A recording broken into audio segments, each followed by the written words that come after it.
한국이 20년간 봉인해 온 비밀을 공개했습니다. 8,000톤급 핵추진 잠수함 넉척. 세계 최강 미국 핵잠과 똑같은 체급이었습니다. 그 순간 세계가 둘로 갈렸습니다. 미국은 코웃음을 쳤습니다. 한국은 디젤이나 만지던 나라일 뿐이라고요. 중국은 경악했고 북한은 절망에 빠졌습니다. 그런데 가장 충격적인 건 경쟁국들의 반응이었습니다. 잠수함 강국 독일이 고개를 숙였고 역사적 라이벌 일본마저 한국을 인정했습니다. 그리고 마침내 캐나다가 독일을 꺾고 한국의 손을 잡았습니다. 한국을 비웃던 미국만 세계에 홀로 남았습니다. 도대체 한국은 저 바다 밑에서 무슨 괴물을 만들고 있었던 걸까요? 그 충격적인 반전의 전말을 지금 공개합니다. 시작하기 전 구독과 좋아요, 그리고 대한민국 파이팅 댓글로 한국을 응원해주세요. 이 영상은 여러 사건을 재미를 위해 각색한 소설 컨텐츠입니다. 워싱턴의 안보 라인이 하룻밤 사이에 완전히 뒤집혔습니다. 그날 아침 한국 국방부가 발표한 한 줄짜리 계획서가 태평양을 건너 이 도시에 도착했죠. 8,000톤급 핵추진 잠수함 넉척을 자기들 손으로 직접 만들겠다는 내용이었습니다. 그동안 군 안팎에서 떠돌던 5,000톤급이라는 숫자를 훌쩍 뛰어넘는 규모였어요. 무려 20년 넘게 입 밖에 내지 않고 봉인해 두었던 계획이 마침내 전 세계 앞에 그 실체를 드러낸 겁니다. 이 숫자가 공개되자마자 워싱턴의 국방 관계자들은 얼어붙었습니다. 그 발표가 나온 타이밍이 너무나도 절묘했거든요. 미국이 동맹국들에게 방위비를 더 내놓으라고 압박을 넣은 직후였습니다. 마치 한국이 이렇게 말하는 것 같았어요. 우리는 돈으로 보호받는 나라가 아니라 스스로 바다를 지키는 나라라고 말입니다. 하지만 진짜 충격은 그 다음에 기다리고 있었습니다. 영상이 마음에 드신다면 좋아요와 구독 부탁드립니다. 여러분의 작은 응원이 이 이야기를 끝까지 전할 수 있는 큰 힘이 됩니다. 저는 린다 카터입니다. 미국 국방부에서 30년 동안 잠수함 전력을 평가해 온 분석관이었죠. 세계 어느 나라가 어떤 잠수함을 몇 척 가졌는지, 그 배가 얼마나 깊이 자망하고 얼마나 조용히 움직이는지를 숫자로 따지는 것이 제 일이었습니다. 지금은 안보 전문 시사 프로그램을 진행하고 있습니다. 그날 제 책상 위로 그 한국발 보고서가 올라왔을 때 저는 코웃음부터 쳤습니다. 그게 얼마나 큰 실수였는지 그때는 정말 몰랐습니다. 제 사무실은 펜타곤에서 차로 20분 거리에 있습니다. 그날 아침 저는 평소처럼 커피를 들고 책상에 앉았어요. 창밖으로는 포토맥 강의 잿빛 물결이 천천히 흘러가고 있었죠. 라디오에서는 앵커가 한국의 핵잠수함 발표 소식을 전하고 있었습니다. 저는 한 귀로 듣고 한 귀로 흘렸습니다. 솔직히 말씀드리면 그게 대단한 뉴스라고 생각하지 않았거든요. 제 책상 위에는 두꺼운 파일 하나가 놓여 있었습니다. 표지에는 이렇게 적혀 있었죠. 한국 잠수함 전력평가 대회비. 제가 펜타곤을 떠나기 전 마지막으로 검토했던 보고서였습니다. 그 안에 적힌 결론은 명확했어요. 한국은 디젤 잠수함을 잘 만드는 나라다. 그 이상도 그 이하도 아니다. 저는 그 결론에 한치의 의심도 없었습니다. 전화벨이 울린 건 오전 10시쯤이었습니다. 발신자를 확인한 순간 저는 입꼬리가 저절로 올라갔어요. 그레이엄 휘트모어, 제 펜타곤 시절 직속 상관이었던 사람이었습니다. 그는 은퇴 후 군수업체 고문으로 자리를 옮겼는데 여전히 워싱턴 안보계에서 영향력이 막강했죠. 린다, 그 우스운 발표 봤나? 수화기 너머로 그의 목소리가 들려왔습니다. 비웃음이 잔뜩 묻어 있었어요. 방금 라디오에서 들었어요.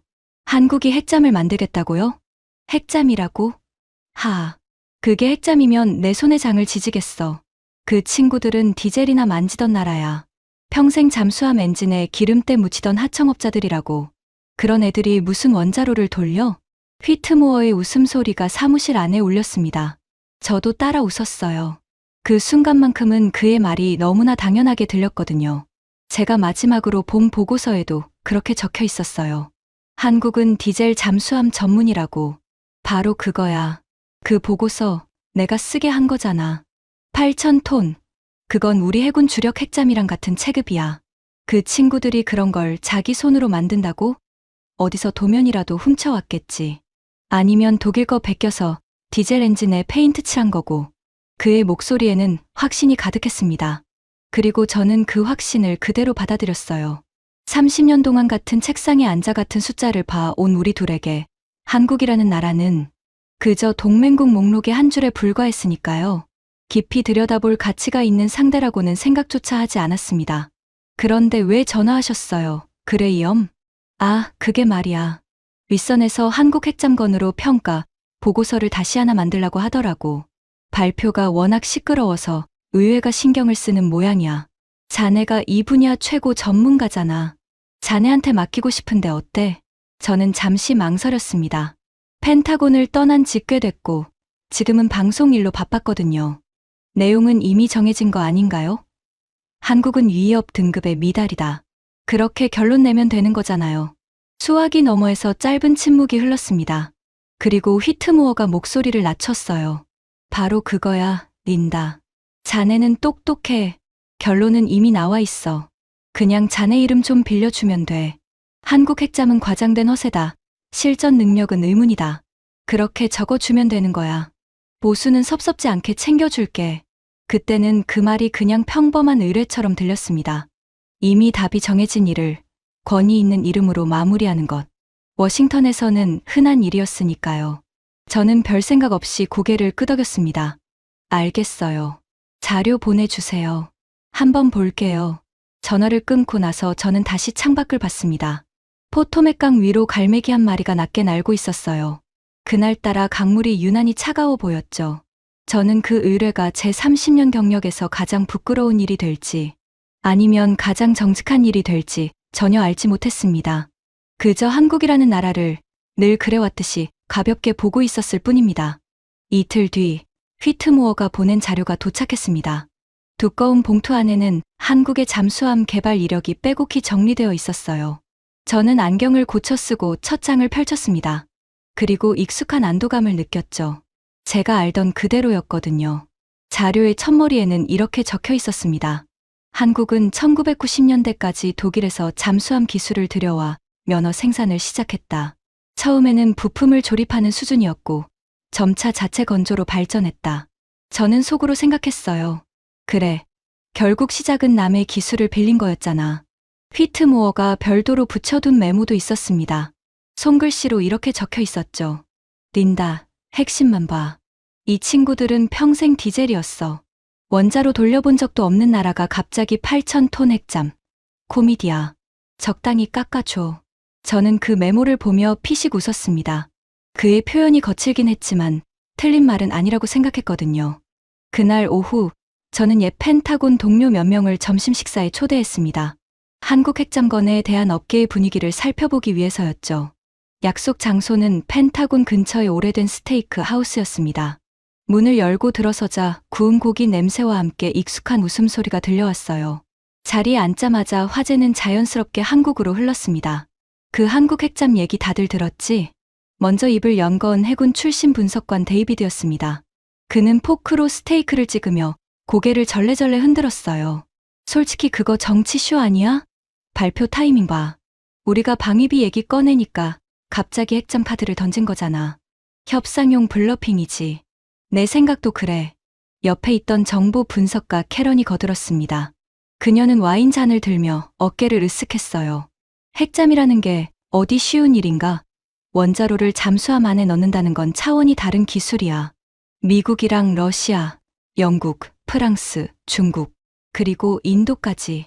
핵잠 클럽은 딱 그 나라들 뿐이야. 거기 들어가려면 수십 년 노하우가 필요해. 한국 같은 나라가 갑자기 끼어든다고? 말이 안 되지. 저는 그들의 말에 고개를 끄덕였습니다. 그리고 한마디 보탰어요. 내가 본 자료로는 한국은 디젤 잠수함이 한 개야. 8,000톤이라는 숫자도 의심스러워. 아마 선체만 크게 만들고 안에는 별것 없을 거야. 겉만 핵잠인 거지. 제 말에 다들 웃음을 터뜨렸습니다. 식탁 위로 잔이 부딪히는 소리가 경쾌하게 울렸어요. 그 순간 우리는 마치 세상의 모든 답을 다 아는 사람들 같았습니다. 30년, 20년씩 이 바닥에서 굴러온 전문가들이었으니까요. 우리의 판단은 곧 워싱턴의 판단이었고 워싱턴의 판단은 곧 세계의 상식이라고 믿었습니다. 데이비드가 와인을 한 모금 마시더니 농담처럼 말했어요. 그래도 만약에 말이야. 한국이 진짜로 그걸 만든다면 그럼 우리 다 망신당하는 거 아니야? 걱정 마. 캐런이 손사래를 쳤습니다. 내가 30년간 봐왔는데 아시아의 작은 나라가 핵잠을 자력으로 만든 적은 단 한 번도 없었어. 역사가 증명하는 거야. 그런 일은 일어나지 않아. 저는 그 말에 동의하며 마지막 스테이크 조각을 입에 넣었습니다. 고기는 부드러웠고 입안에서 육즙이 퍼졌어요. 그날의 점심은 더없이 만족스러웠습니다. 우리는 한국이라는 나라를 식탁 위 농담거리로 가볍게 소비하며 그 자리를 즐겼습니다. 식사를 마치고 사무실로 돌아오는 길, 라디오에서 또 한국 핵잠 소식이 흘러나왔습니다. 이번에는 싱가포르에서 열린 한 안보 회의에서 미국 측 인사가 한국의 잠수함 계획을 언급했다는 내용이었어요. 그 인사가 한국의 핵잠을 두고 잠재적 적국에 전략적 딜레마를 안겨줄 능력이라고 평가했다는 겁니다.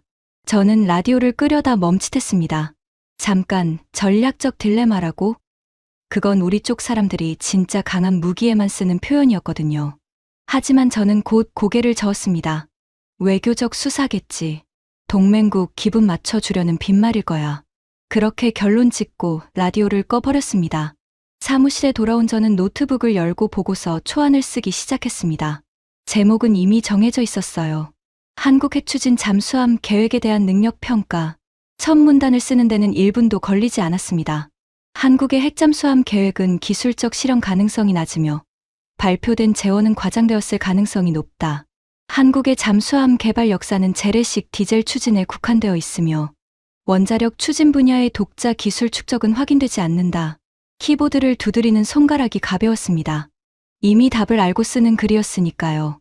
저는 휘트모어가 원하는 결론을 향해 막힘없이 문장을 이어갔습니다. 그 보고서가 며칠 뒤 제 손에서 산산조각 날 거라고는 꿈에도 생각하지 못한 채 말입니다. 문제가 시작된 건 그날 저녁이었습니다. 보고서 초안을 절반쯤 썼을 때 저는 한 가지 사실을 깨달았어요. 결론을 확실하게 하려면 한국 핵잠이 왜 안 되는지를 구체적으로 증명해야 했습니다. 그냥 안 된다고 우기는 건 전문가의 글이 아니었으니까요. 30년 경력의 자존심이 그것만은 허락하지 않았습니다. 그래서 저는 한국의 실제 잠수함 재원 자료를 더 깊이 파보기로 했습니다. 한국이 그동안 만든 디젤 잠수함의 성능을 보면 핵잠의 한계도 분명히 드러날 거라고 생각했거든요. 디젤 기술이 형편없다면 핵잠은 더 형편없을 테니까요. 저는 펜타곤 시절 알고 지내던 자료 담당자에게 연락해 한국 잠수함에 공개된 운용 데이터를 받았습니다. 가장 최근에 한국이 진수한 잠수함들의 기록이었죠. 데이터를 화면에 띄워놓고 저는 비웃을 준비를 했습니다. 그런데 화면을 들여다보던 제 손이 멈췄습니다. 이상했어요. 한국의 최신 디젤 잠수함은 자망 지속 시간이 제가 예상한 것보다 훨씬 길었습니다. 일반적인 디젤 잠수함은 배터리를 충전하려면 주기적으로 수면 가까이 올라와야 합니다. 그때 적의 레이더에 걸리기 쉽죠. 그런데 한국 잠수함은 공기부료 추진이라는 기술을 써서 물 밑에 머무는 시간을 크게 늘려놓았더군요. 저는 안경을 고쳐 썼습니다. 한 번 더 숫자를 확인했어요. 잘못 본 게 아니었습니다. 이게 디젤 잠수함이라고? 혼잣말이 저절로 새어나왔습니다. 사무실은 조용했고 제 목소리만 공기 중에 떠다녔어요. 그뿐이 아니었습니다. 한국 잠수함의 정숙성, 그러니까 얼마나 조용하게 움직이는지를 나타내는 수치가 눈에 들어왔습니다. 잠수함에게 정숙성은 생명입니다. 소리가 새어나가면 적에게 위치를 들키고 그러면 끝장이니까요. 그런데 한국 잠수함의 소음 수준은 제가 알던 디젤 잠수함의 상식을 벗어나 있었습니다. 어떤 항목은 핵잠 보유국들의 최신 함정과 비교해도 손색이 없을 정도였어요. 저는 등받이에 몸을 기댔습니다. 심장이 평소보다 빠르게 뛰는 게 느껴졌어요. 이상한 일이었습니다. 분명히 자료를 깎아내릴 생각으로 열었는데 자료가 오히려 저를 깎아내리고 있었거든요. 그때 또 전화가 왔습니다. 휘트모어였어요. 린다, 보고서 잘 돼가? 빨리 마무리하자고. 의회가 다음 주에 청문회를 연다는데 그 전에 우리 보고서가 들어가야 해. 저는 화면에서 눈을 떼지 못한 채 대답했습니다. 그레이엄, 잠깐만요. 제가 지금 한국 잠수함 데이터를 보고 있는데요. 좀 이상해요. 이상하긴 뭐가 이상해. 그냥 디젤이잖아. 그게요. 디젤치고는 성능이 너무 좋아요. 정숙성이랑 자망 지속 시간이 제 예상을 한참 넘어서요. 이런 디젤 기술을 가진 나라라면 핵잠도 그냥 무시할 수만은. 린다. 휘트모어가 제 말을 잘랐습니다. 목소리가 갑자기 차갑게 가라앉았어요. 자네 지금 무슨 소리 하는 거야? 우리 결론은 이미 정해졌어. 한국 핵잠은 과장이다. 그렇게 쓰기로 했잖아. 데이터 좀 좋게 나왔다고 흔들리면 안 돼. 그건 한국이 일부러 보여주려고 부풀린 숫자일 수도 있어. 저는 입술을 깨물었습니다. 그의 말에도 일리는 있었어요. 공개된 데이터는 얼마든지 포장될 수 있으니까요. 하지만 제 안에서 무언가가 자꾸 걸렸습니다. 30년 동안 잠수함 숫자를 봐온 직감이 이 데이터는 포장이 아니라고 속삭이고 있었거든요. 그레이엄, 저는 제 이름을 거는 보고서를 쓰는 거예요. 정확하게 검증하고 싶어요. 검증? 검증할 거 없어. 그냥 내가 말한 대로 써. 자네 보수가 어디서 나오는지 잊지 마. 그 말에 저는 잠시 할 말을 잃었습니다. 보수가 어디서 나오는지 잊지 마. 그 한마디가 제 귀에 거슬리게 박혔어요. 마치 제 양심의 값을 매기는 것 같았거든요. 30년을 펜타곤에서 정직하게 숫자와 씨름해 온 저에게 그건 모욕에 가까운 말이었습니다. 생각 좀 해볼게요. 저는 짧게 대답하고 전화를 끊었습니다. 손끝이 미세하게 떨리고 있었어요. 사무실 창밖은 이미 어두워져 있었습니다. 워싱턴의 야경이 멀리서 반짝였고 가로등 불빛이 거리를 노랗게 물들이고 있었죠. 저는 식어버린 커피를 한 모금 마셨습니다. 쓴맛이 혀끝에 오래 남았어요. 다시 화면으로 눈을 돌렸습니다. 한국 잠수함의 데이터가 여전히 거기 있었어요. 저를 비웃듯이 혹은 저에게 도전하듯이 말입니다. 저는 그 숫자들을 한참 동안 바라봤습니다. 문득 이런 생각이 들었어요. 만약 휘트모어가 틀렸다면, 만약 우리 모두가 틀렸다면, 만약 한국이 정말로 그 8,000톤짜리 괴물을 자기 손으로 만들고 있는 거라면 그 가정만으로도 등골이 서늘해졌습니다. 저는 결심했습니다. 휘트모어가 원하는 결론을 그냥 베껴 쓰지 않기로요. 제대로 검증하기로 했습니다. 한국 핵잠이 진짜인지 가짜인지 제 두 눈으로 직접 확인하기로 한 겁니다. 그게 제 직업윤리였고 제 30년의 자존심이었으니까요. 저는 노트북을 다시 열고 방금 쓴 보고서 초안을 전부 지워버렸습니다. 화면이 하얗게 비었어요. 그리고 새 문서의 첫 줄에 이렇게 적었습니다. 한국 핵추진 잠수함, 원점에서 재검토. 그 한 줄을 쓰는 순간 저는 알지 못했습니다. 이 재검토가 저를 어디까지 데려갈지를요. 제가 30년 동안 믿어온 모든 것이 앞으로 며칠 안에 산산이 무너져 내릴 거라는 사실을 말입니다. 다음 날 아침, 저는 한 통의 이메일을 받았습니다. 발신자는 제가 전혀 모르는 사람이었어요. 서명란에는 이렇게 적혀 있었습니다. 한국, 잠수함 설계 책임 엔지니어 서지훈. 이메일의 내용은 단 2줄이었습니다. 당신이 우리 잠수함을 평가하고 있다고 들었습니다. 진짜를 보고 싶다면 직접 오십시오. 저는 그 2줄을 몇 번이고 다시 읽었습니다. 심장이 쿵 내려앉았어요. 그들이 저를 부르고 있었습니다. 숨기는 게 아니라 오히려 직접 와서 보라고 말입니다. 그 자신감의 정체가 무엇인지 저는 확인해야만 했습니다. 저는 비행기에 올랐습니다. 서지훈이라는 한국 엔지니어가 보낸 2줄짜리 이메일이 결국 저를 태평양 건너편으로 끌고 간 겁니다. 직접 오라는 그 한마디가 며칠 동안 머릿속에서 떠나질 않았어요. 30년 동안 잠수함을 평가하면서 자기 잠수함을 직접 와서 보라고 당당하게 말한 나라는 단 한 곳도 없었거든요. 보통은 숨기기 바쁩니다. 그런데 한국은 정반대였어요. 비행기가 한국 남부의 도시에 내렸을 때는 이른 아침이었습니다. 공항 문을 나서자 바다 냄새가 코끝을 스쳤어요. 짭짤하고 비릿한, 그러면서도 어딘가 활기찬 냄새였습니다. 멀리 항구 쪽으로 거대한 크레인들이 줄지어 서 있는 게 보였죠. 그 규모에 저는 잠시 걸음을 멈췄습니다. 제가 알던 어떤 조선소보다도 컸거든요. 서지훈 박사는 약속 장소에 미리 나와 있었습니다. 40대 후반쯤으로 보이는 남자였어요. 작업복 차림에 안전모를 손에 들고 있었고 눈빛이 차분하면서도 단단했습니다. 그는 저에게 손을 내밀었어요. 먼 길 오셨습니다. 카터 분석관님. 와 주실 줄은 솔직히 몰랐습니다. 저는 그의 손을 잡았습니다. 손바닥이 거칠었어요. 책상 물림의 손이 아니라 현장에서 단련된 손이었습니다. 저도 제가 올 줄 몰랐어요. 그쪽 이메일이 워낙 도발적이어서요. 서 박사가 옅게 웃었습니다. 도발이 아니라 자신감입니다. 보시면 압니다. 그가 저를 안내한 곳은 조선소 안쪽의 거대한 건조 시설이었습니다. 보안 검색을 몇 단계나 통과한 뒤 우리는 천장이 까마득하게 높은 건물 안으로 들어섰어요. 그리고 그 순간 저는 숨을 멈췄습니다. 거기 잠수함이 있었습니다. 아직 완성되지 않은 선체였지만 그 크기가 압도적이었어요. 검은 강철 덩어리가 거대한 고래처럼 누워 있었습니다. 작업자들이 그 위로 개미처럼 매달려 용접을 하고 있었고 불꽃이 사방으로 튀었죠.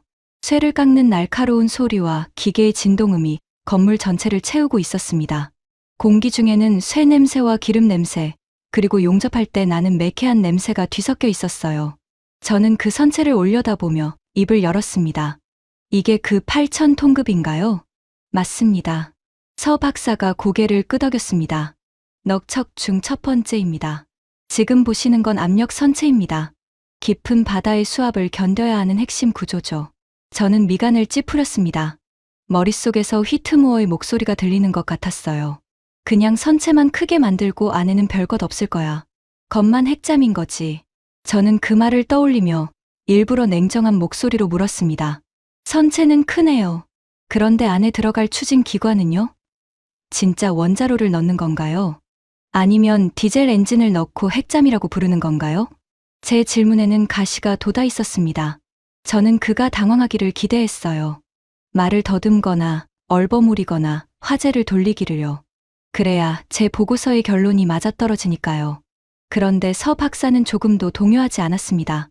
오히려 제 눈을 똑바로 보며 이렇게 말했어요. 분석관님, 디젤 엔진은 아무리 크게 만들어도 8,000톤을 움직일 수 없습니다. 그 정도 배수량을 가진 잠수함을 장기간 물속에서 운영하려면 원자로 말고는 답이 없습니다. 그건 분석관님이 더 잘 아시지 않습니까? 저는 순간 말문이 막혔습니다. 그의 말이 맞았거든요. 8,000톤짜리 잠수함을 디젤로 움직인다는 건 기술적으로 어불성설이었습니다. 제가 그걸 모를 리 없었어요. 그런데도 저는 한국이라면 그런 무리한 일을 벌일 거라고 근거도 없이 단정하고 있었던 겁니다. 서 박사가 말을 이었습니다. 따라오시죠. 추진기관 설계도를 보여드리겠습니다. 그래야 의심이 풀리실 테니까요. 그를 따라 걷는 동안 저는 묘한 불안감을 느꼈습니다. 비웃으러 왔는데 비웃을 거리가 점점 사라지고 있었거든요. 발걸음을 옮길 때마다 그 불안감이 조금씩 커졌습니다. 설계실에 들어서자 벽면 가득 도면이 펼쳐져 있었습니다. 서 박사가 그중 하나를 가리켰어요. 잠수함의 단면도였습니다. 저는 가까이 다가가 들여다봤습니다. 그리고 한 부분에서 시선이 멈췄어요. 추진기관 구역이었습니다. 거기에는 분명히 원자로가 그려져 있었어요.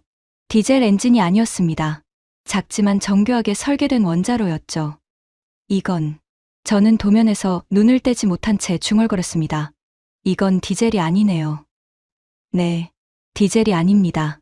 서 박사가 담담하게 대답했습니다. 저는 그 도면을 한참 동안 바라봤습니다. 심장이 평소보다 빠르게 뛰는 게 느껴졌어요. 제가 한국에 대해 알던 모든 것이 그 한 장의 도면 앞에서 흔들리기 시작했습니다. 이건 뭐지? 도대체 이 나라는 뭐지? 저는 그 질문을 속으로 삼키며 다음 방으로 향하는 서 박사의 뒤를 따랐습니다. 다음 방은 운용 데이터를 분석하는 곳이었습니다. 벽에는 거대한 화면이 여러 개 걸려 있었고 그 위로 각종 수치와 그래프가 떠 있었어요. 서 박사가 그중 하나를 가리키며 설명을 시작했습니다. 이 잠수함의 핵심은 단순히 크기가 아닙니다. 작전 반경입니다. 디젤 잠수함은 연료 때문에 멀리 나가지 못합니다. 하지만 핵추진 잠수함은 다릅니다. 한 번 출항하면 몇 달이고 물속에 머물 수 있죠. 연료를 다시 채울 필요가 없으니까요. 저는 화면에 뜬 작전 반경 지도를 봤습니다. 그리고 눈을 의심했어요. 그 잠수함의 활동 범위는 한반도 인근에 머무는 수준이 아니었습니다. 지도 위에서는 태평양을 가로질러 인도양과 그 너머까지 뻗어 있었죠. 잠깐만요. 저는 화면을 가리켰습니다. 이 작전 반경이 맞아요? 이건 북한을 상대하는 수준이 아니잖아요. 이건 대양을 무대로 움직이는 잠수함이에요. 정확하게 보셨습니다. 서 박사가 고개를 끄덕였습니다.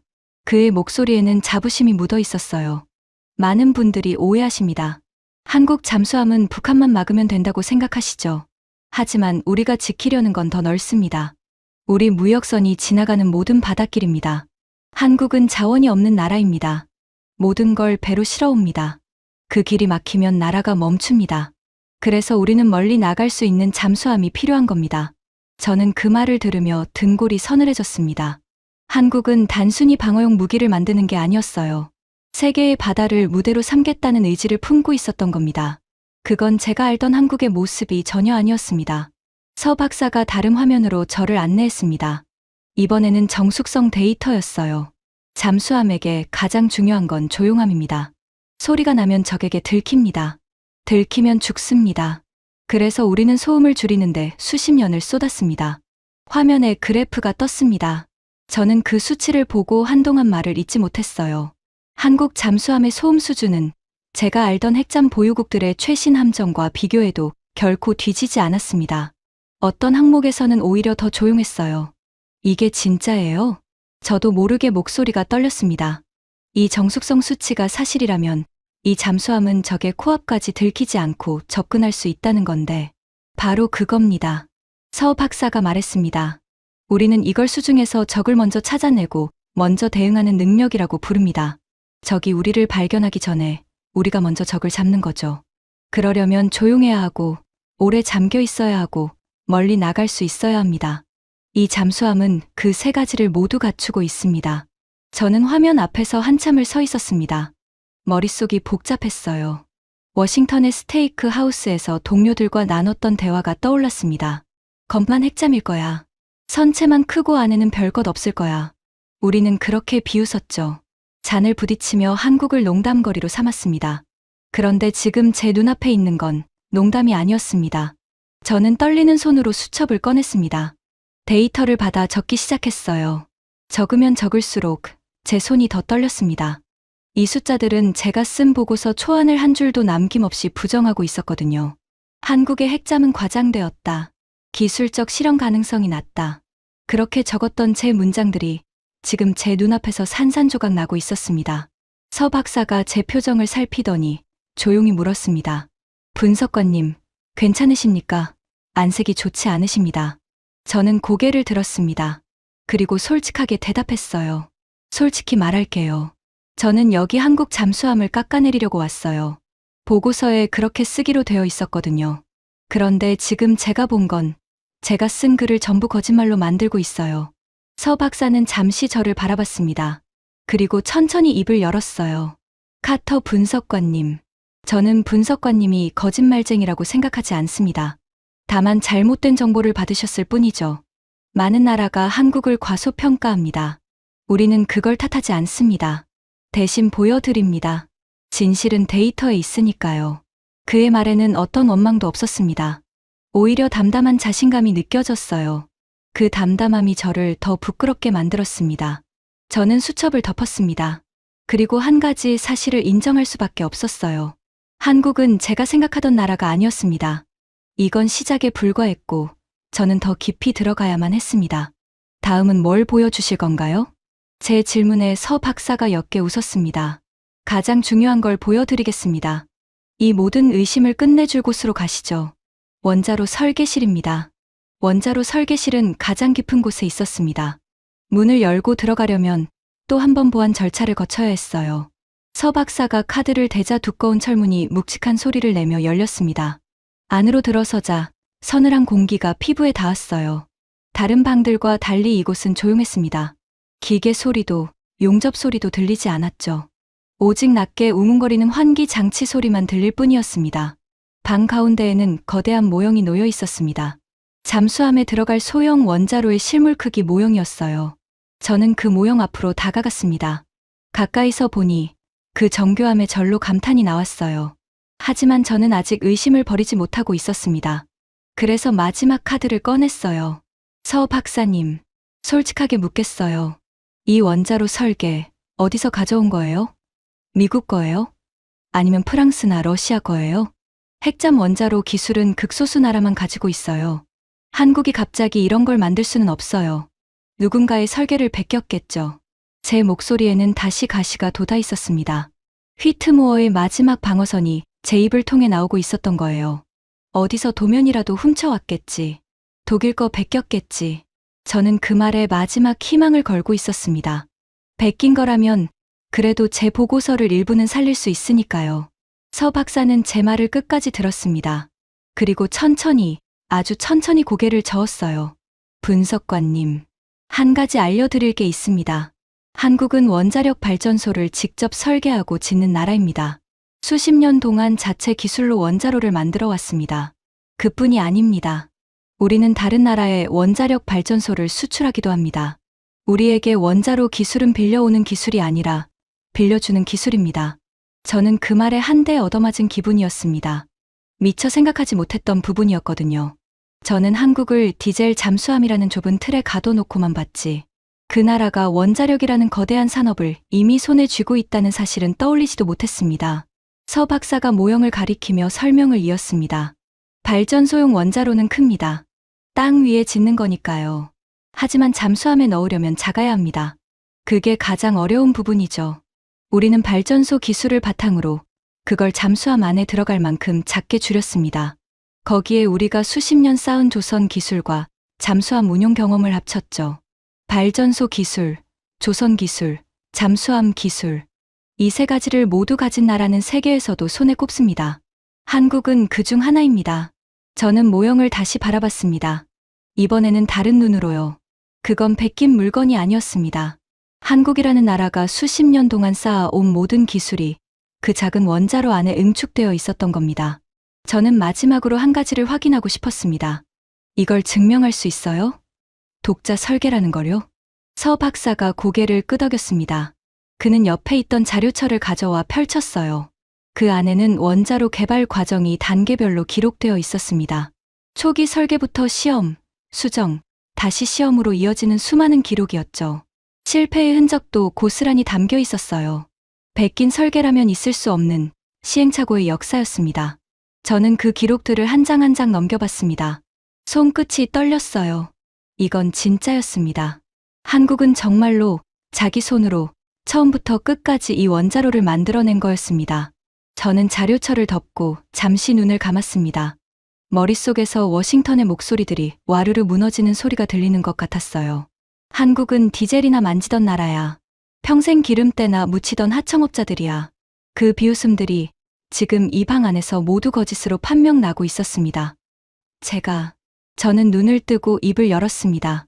목소리가 잠겨 있었어요. 제가 틀렸어요. 완전히 틀렸어요. 한국은 디젤이나 만지는 나라가 아니에요. 이건 세계 최고 수준이에요. 서 박사는 아무 말도 하지 않았습니다. 그저 조용히 고개를 끄덕일 뿐이었어요. 그 침묵이 100마디 말보다 더 무겁게 다가왔습니다. 그때였습니다. 설계실 문이 열리더니 한 남자가 들어왔어요. 서양인이었습니다. 키가 크고 어깨가 넓은 중년 남자였죠. 그의 얼굴을 본 순간 저는 깜짝 놀랐습니다. 아는 얼굴이었거든요. 마르쿠스 라인하르트, 독일의 잠수함 제조 기업 TKMS의 수석 엔지니어였습니다. 세계 잠수함 업계에서 모르는 사람이 없는 인물이었죠. 그리고 그가 속한 TKMS는 한국과 잠수함 시장에서 정면으로 경쟁하는 회사였습니다. 저는 어리둥절했습니다. 경쟁사의 수석 엔지니어가 왜 한국 잠수함 설계실에 있는 거지? 마르쿠스는 저를 보더니 가볍게 고개를 숙였습니다. 그리고 서 박사에게 독일식 억양이 섞인 목소리로 말했어요. 서 박사님, 또 신세를 지는군요. 카터 분석관님도 오셨네요. 흥미로운 자리가 되겠습니다. 저는 점점 더 혼란스러워졌습니다. 도대체 여기서 무슨 일이 벌어지고 있는 건지 감조차 잡을 수 없었으니까요. 마르쿠스 라인하르트가 제 옆에 섰습니다. 그는 원자로 모형을 한참 동안 바라봤어요. 그의 표정은 복잡했습니다. 감탄과 씁쓸함이 뒤섞인 얼굴이었죠. 저는 참다 못해 그에게 물었습니다. 라인하르트 씨, 당신은 TKMS 소속이잖아요. 한국과 경쟁하는 회사 아닌가요? 그런데 왜 여기 계신 거죠? 마르쿠스는 천천히 고개를 돌려 저를 봤습니다. 그리고 쓴웃음을 지었어요. 카터 분석관님, 저는 잠수함을 35년 동안 만들어 온 사람입니다. 회사 이전에 저는 엔지니어입니다. 엔지니어에게는 진실을 인정할 의무가 있죠. 제가 여기 온 건 한국이 만드는 걸 제 눈으로 직접 확인하고 싶어서입니다. 저는 그의 다음 말을 기다렸습니다. 설계실 안에는 환기 장치의 낮은 소음만이 흘렀어요. 그리고 확인했습니다. 마르쿠스가 말을 이었습니다. 그의 목소리는 무거웠어요. 솔직히 말씀드리겠습니다. 독일은 잠수함 분야에서 오랜 역사를 가지고 있습니다. 우리는 한때 세계 최고였습니다. 그래서 저는 한국을 늘 후발주자로 여겼습니다. 우리에게 기술을 배워간 학생 정도로 생각했죠. 그가 잠시 말을 멈췄습니다. 그리고 원자로 모형을 가리켰어요. 하지만 이건 다릅니다. 이 정숙성 기술, 이 원자로 소형화 기술, 저는 솔직히 인정합니다. 몇몇 분야에서 한국은 이미 우리를 앞질렀습니다. 우리 회사에서는 아직 이 수준에 도달하지 못한 영역이 있습니다. 저는 귀를 의심했습니다. 경쟁사의 수석 엔지니어가 경쟁국의 잠수함을 두고 우리를 앞질렀다고 인정하고 있었던 겁니다. 이건 보통 일이 아니었어요. 자기 회사의 약점을 적 앞에서 드러내는 거나 마찬가지였으니까요. 라인하르트 씨, 그 말 진심이에요? 당신 회사에 불리한 얘기잖아요. 마르쿠스가 고개를 끄덕였습니다. 진심입니다. 거짓말을 하는 건 엔지니어의 자존심을 버리는 일이니까요. 한국은 학생이 아니었습니다. 어느새 우리와 어깨를 나란히 하는, 아니 어떤 부분에서는 우리를 가르칠 수 있는 상대가 되어 있었습니다. 저는 그걸 인정하는 게 부끄럽지 않습니다. 오히려 인정하지 못하는 게 부끄러운 일이죠. 저는 마르쿠스의 얼굴을 바라봤습니다. 그의 눈빛에는 거짓이 없었어요. 진짜 엔지니어만이 가질 수 있는 진실에 대한 존중이 담겨 있었습니다. 그리고 그 순간 저는 제 자신이 한없이 작게 느껴졌어요. 경쟁사의 엔지니어조차 솔직하게 인정하는 사실을 저는 돈 몇 푼에 부정하려 했으니까요. 서 박사가 조용히 말을 보탰습니다. 라인하르트 씨는 우리 경쟁자입니다. 하지만 저는 그분을 존경합니다. 진실 앞에서 정직한 사람이니까요. 우리는 시장에서 경쟁하지만 서로의 실력은 인정합니다.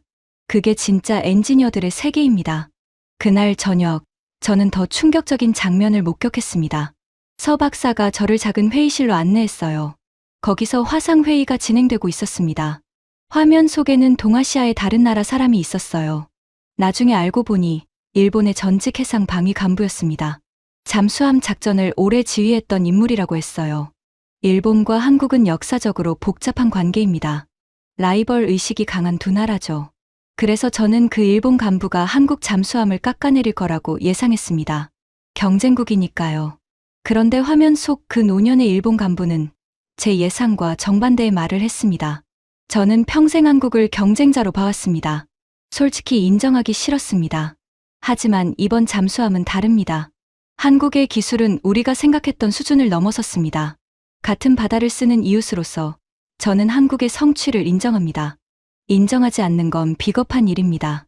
저는 그 말을 들으며 온몸에 소름이 돋았습니다. 한국의 오랜 경쟁자인 독일도, 한국의 역사적 라이벌인 일본도 모두 한국을 인정하고 있었던 겁니다. 경쟁자들이 한 목소리로 인정하는 기술, 그건 더 이상 의심할 여지가 없는 진짜였습니다. 저는 회의실을 나와 복도에 잠시 멈춰 섰습니다. 창밖으로 어두운 바다가 보였어요. 그 검은 물결을 바라보며 저는 생각했습니다. 저기 경쟁자가, 라이벌이 인정하는 나라. 그런 나라를 저는 디젤이나 만지는 하청업자라고 비웃었던 겁니다. 부끄러움이 파도처럼 밀려왔습니다. 그리고 그 부끄러움 끝에 한 가지 의문이 떠올랐어요. 도대체 휘트모어는 왜 그토록 집요하게 한국을 깎아내리려 했던 걸까? 모두가 인정하는 사실을 왜 그 사람만은 끝까지 부정하려 했던 걸까? 그 의문의 답을 저는 곧 알게 됩니다. 그리고 그 답은 제가 상상했던 것보다 훨씬 더 추악했습니다. 한국에서의 마지막 밤, 저는 휘트모어에게 전화를 걸었습니다. 호텔 방 창밖으로는 항구의 불빛이 반짝이고 있었어요. 거대한 조선소의 크레인들이 어둠 속에서 묵묵히 서 있었죠. 저는 그 풍경을 보며 수화기를 들었습니다. 마음을 정한 상태였어요. 진실을 말할 생각이었습니다. 신호음이 몇 번 울리고 휘트모어가 전화를 받았습니다. 린다, 보고서 다 됐나? 청문회가 코앞이야. 빨리 보내. 저는 깊게 숨을 들이켰습니다. 그리고 차분하게 말했어요. 그레이엄, 저 지금 한국에 있어요. 직접 와서 봤어요. 한국 잠수함은 진짜예요. 원자로도 독자 설계고 정숙성도 세계 최고 수준이에요. 제가 본 데이터는 전부 사실이었어요. 그 보고서 못 쓰겠어요. 거짓말이니까요. 수화기 너머에서 잠시 침묵이 흘렀습니다. 그리고 휘트모어의 목소리가 들려왔어요. 그런데 그 목소리는 제가 알던 목소리가 아니었습니다. 차갑고 날카로웠어요. 린다, 자네 지금 제정신이야? 누가 자네더러 한국까지 가라고 했어. 자네는 그냥 책상에 앉아서 내가 준 자료로 결론만 내면 됐어. 왜 쓸데없이 일을 키워? 쓸데없는 일이 아니에요. 진실이에요. 그레이엄. 우리가 틀렸어요. 진실? 휘트모어가 코웃음을 쳤습니다. 린다, 순진하긴. 이 바닥에 진실이 어디 있어. 돈이 있을 뿐이지. 자네 그 보고서가 누구한테 가는지 알아? 캐나다야. 캐나다가 곧 잠수함을 대량으로 사. 엄청난 돈이 걸린 계약이지. 그 계약을 두고 한국이랑 독일이 경쟁하고 있어. 그리고 나는 독일 쪽에서 돈을 받고 있고. 저는 그 말에 숨이 멎는 것 같았습니다. 손에 들린 수화기가 무겁게 느껴졌어요. 뭐라고요? 당신, 독일 회사 로비스트였어요? 로비스트. 거창하게 말할 거 없어. 그냥 컨설팅이지. 캐나다가 독일 잠수함을 사게 만들면 나한테 떨어지는 게 어마어마해. 그러려면 경쟁자인 한국을 깎아내려야 하잖아. 한국 핵잠은 과장이다. 실전 능력은 의문이다. 자네 같은 펜타곤 출신 전문가가 그렇게 보고서를 써주면 캐나다가 한국을 의심하게 되거든. 그럼 독일이 이기는 거고. 알겠어. 이게 어떻게 돌아가는 건지. 저는 한참 동안 말을 잇지 못했습니다. 머릿속이 새하얘졌어요. 그러니까 휘트모어는 처음부터 한국을 깎아내릴 생각으로 저에게 접근한 거였습니다. 제 30년 경력과 명성을 독일 회사의 돈벌이를 위한 도구로 쓰려고 한 거였어요. 한국이 디젤이나 만지던 나라라는 그 멸시도 진심이 아니라 계산이었습니다. 돈을 위한 연기였던 거예요. 그레이엄. 그럼 당신이 했던 그 말들. 한국은 하청업자다. 핵잠은 코미디다. 그게 다 거짓말이었어요? 당신도 한국이 진짜라는 걸 알고 있었던 거예요? 수화기 너머에서 휘트모어가 낮게 웃었습니다. 당연하지. 나도 데이터는 봤어. 한국이 진짜라는 거 나도 알아. 하지만 그게 무슨 상관이야? 중요한 건 캐나다가 누구 잠수함을 사느냐지. 진실이 어떻든 사람들이 믿게 만들면 그게 진실이 되는 거야. 그리고 그걸 만드는 게 자네 같은 전문가의 이름이고. 그래서 자네한테 두둑하게 챙겨주겠다는 거 아니야. 그 순간 저는 30년 동안 알고 지낸 이 사람이 누구인지 처음으로 똑똑히 봤습니다. 그는 진실 같은 건 안중에도 없는 사람이었어요. 오직 돈만 보였죠. 한 나라가 수십 년 동안 피땀 흘려 이룬 성취를 그는 그저 자기 입속을 위해 짓밟으려 하고 있었습니다. 그것도 거짓이라는 걸 뻔히 알면서요. 분노가 천천히 차올랐습니다. 손끝이 차가워지는 게 느껴졌어요. 그레이엄. 저는 그 보고서 안 써요.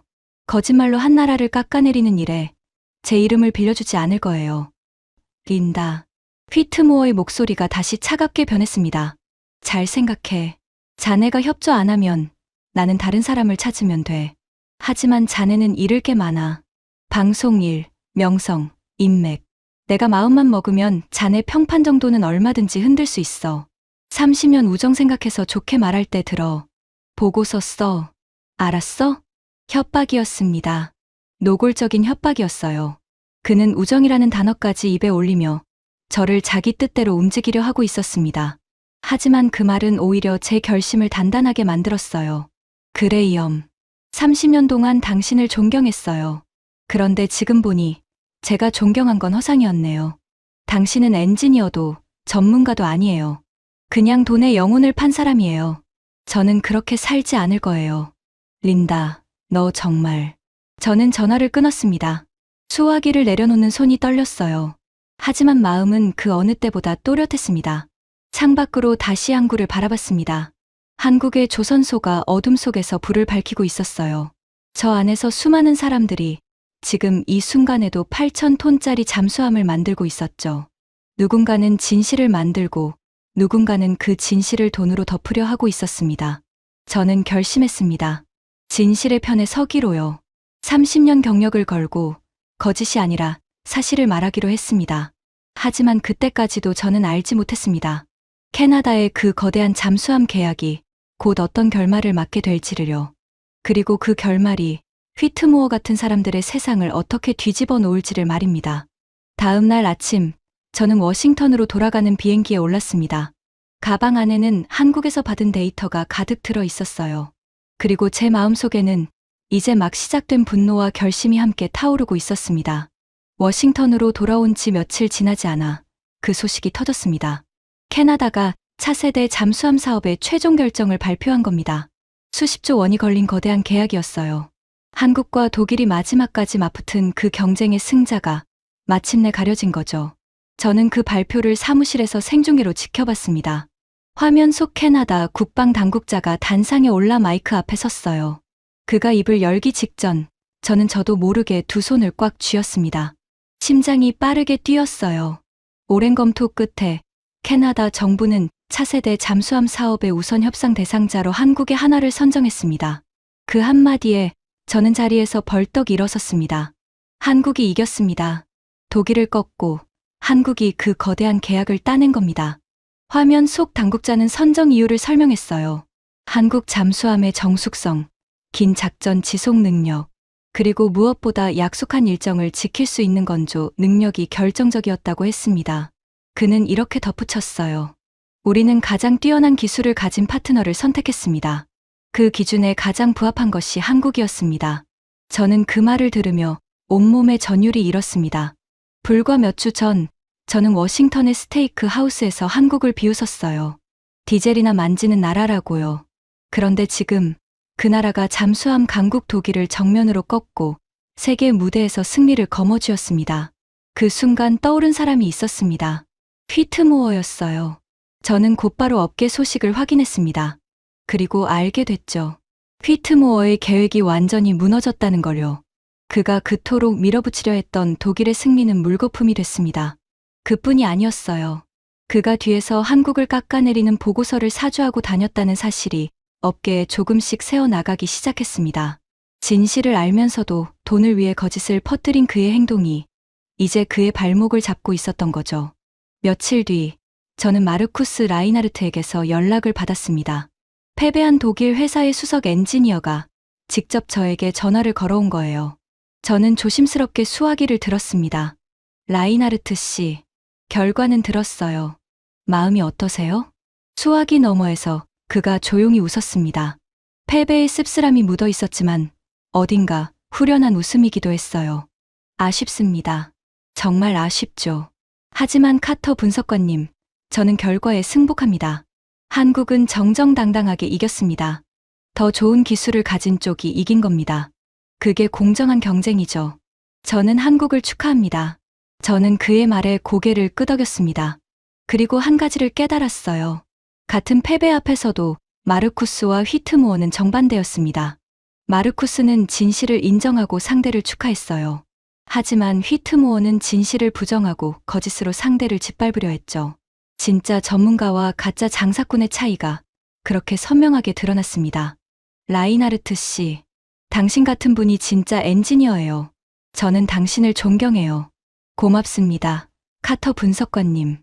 그리고 한 가지 부탁이 있습니다. 분석관님은 진실을 보셨습니다. 부디 그 진실을 세상에 알려주십시오. 한국이 무엇을 이뤘는지 정직하게 말입니다. 전화를 끊고 저는 창밖을 바라봤습니다. 포토맥 강이 햇빛을 받아 반짝이고 있었어요. 마르쿠스의 부탁이 제 마음속에 무겁게 남았습니다. 진실을 알려달라는 그 말이요. 저는 알고 있었습니다. 이제 제가 무엇을 해야 하는지를요. 캐나다의 결정 이후 워싱턴의 분위기는 완전히 달라졌습니다. 며칠 전까지만 해도 한국을 가볍게 보던 사람들이 갑자기 입을 다물었어요. 펜타곤 안에서도 기류가 바뀌기 시작했습니다. 저는 옛 동료들에게서 연락을 받았어요. 그 스테이크 하우스에서 함께 한국을 비웃던 데이비드와 캐런이었습니다. 데이비드가 먼저 전화를 걸어왔어요. 그의 목소리는 며칠 전과 딴판이었습니다. 린다, 자네 한국 다녀왔다며? 솔직히 말해봐. 그 잠수함, 진짜야? 저는 차분하게 대답했습니다. 진짜야, 데이비드. 내가 두 눈으로 직접 봤어. 우리가 틀렸어.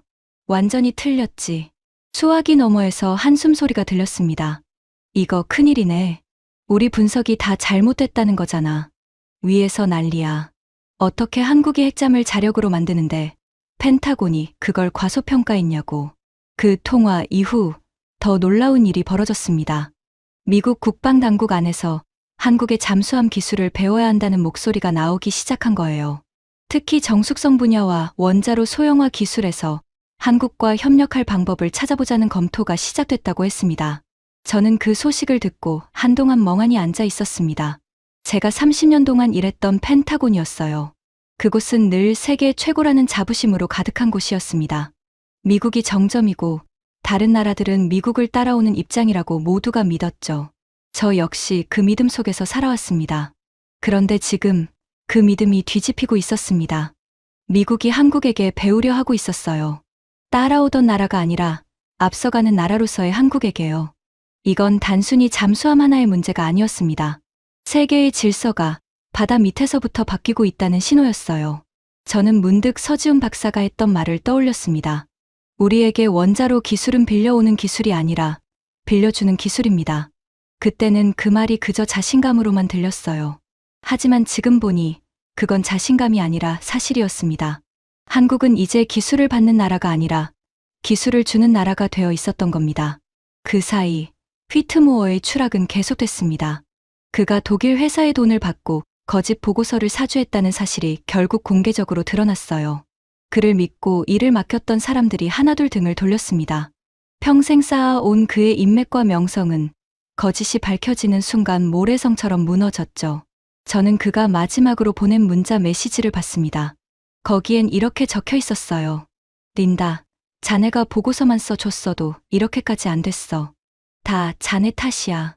저는 그 메시지를 한참 동안 바라봤습니다. 그리고 답장하지 않았어요. 그는 끝까지 자기 잘못을 인정하지 않았습니다. 진실 앞에서 정직했던 마르쿠스와는 정말 끝까지 달랐죠. 저는 조용히 휴대전화를 내려놓았습니다. 이제 거짓의 시대는 저물고 있었습니다. 그리고 저는 진실의 편에서 마지막 한 걸음을 내디딜 준비를 하고 있었어요. 제 방송이 바로 그 무대였습니다. 그날 저녁, 저는 생방송 스튜디오에 앉아 있었습니다. 조명이 환하게 켜졌고 카메라의 빨간 불빛이 저를 향했어요. 제 앞에는 미리 준비된 원고가 놓여 있었습니다. 방송국에서 정해준 대본이었죠. 평소처럼 안보 현안을 차분하게 전달하는 내용이었습니다. 하지만 저는 그 원고를 읽지 않기로 했습니다. 방송이 시작됐고 진행 신호가 들어왔습니다. 저는 잠시 카메라를 바라봤어요. 심장이 빠르게 뛰었습니다. 30년 경력에서 가장 떨리는 순간이었어요. 저는 깊게 숨을 들이켰습니다. 그리고 원고를 한쪽으로 천천히 밀어놓았습니다. 스튜디오 안이 술렁였어요. 제작진이 당황한 게 느껴졌습니다. 하지만 저는 멈추지 않았어요. 카메라를 똑바로 바라보며 저는 입을 열었습니다. 시청자 여러분, 오늘 저는 준비된 원고 대신 제 입으로 직접 한 가지를 말씀드리려 합니다. 저는 미국 국방부에서 30년 동안 잠수함을 평가해 온 분석관이었습니다. 그리고 오늘 제가 30년 동안 믿어온 것을 정정하려 합니다. 스튜디오가 조용해졌습니다. 카메라 너머로 수많은 시청자들이 저를 보고 있을 거라고 생각하니 손끝이 떨렸어요. 하지만 제 목소리는 흔들리지 않았습니다. 저는 한국이라는 나라를 늘 가볍게 봤습니다. 디젤 잠수함이나 만드는 강대국을 따라오는 작은 나라라고 생각했죠. 부끄럽지만 그게 저의 진심이었습니다. 그런데 얼마 전 저는 한국에 직접 다녀왔습니다. 그리고 제 두 눈으로 똑똑히 봤습니다. 저는 잠시 말을 멈췄습니다. 그리고 한 글자 한 글자 힘주어 말했어요. 한국은 세계 최고 수준의 핵추진 잠수함을 자기 손으로 만들고 있었습니다. 원자로는 독자 설계였고 정숙성은 어떤 강대국에도 뒤지지 않았습니다. 경쟁국인 독일의 엔지니어조차 한국이 자신들을 앞질렀다고 인정했습니다. 역사적 라이벌인 일본도 한국의 성취를 인정했습니다. 그리고 마침내 캐나다가 그 거대한 잠수함 계약을 한국에 맡겼습니다. 저는 카메라를 향해 몸을 조금 더 기울였습니다. 여러분, 진실을 인정하는 것은 부끄러운 일이 아닙니다. 진실을 외면하는 것이 부끄러운 일입니다. 저는 오늘 30년의 제 편견을 내려놓습니다. 한국은 더 이상 따라오는 나라가 아닙니다. 어떤 분야에서는 이미 세계가 따라가야 할 기준이 되었습니다.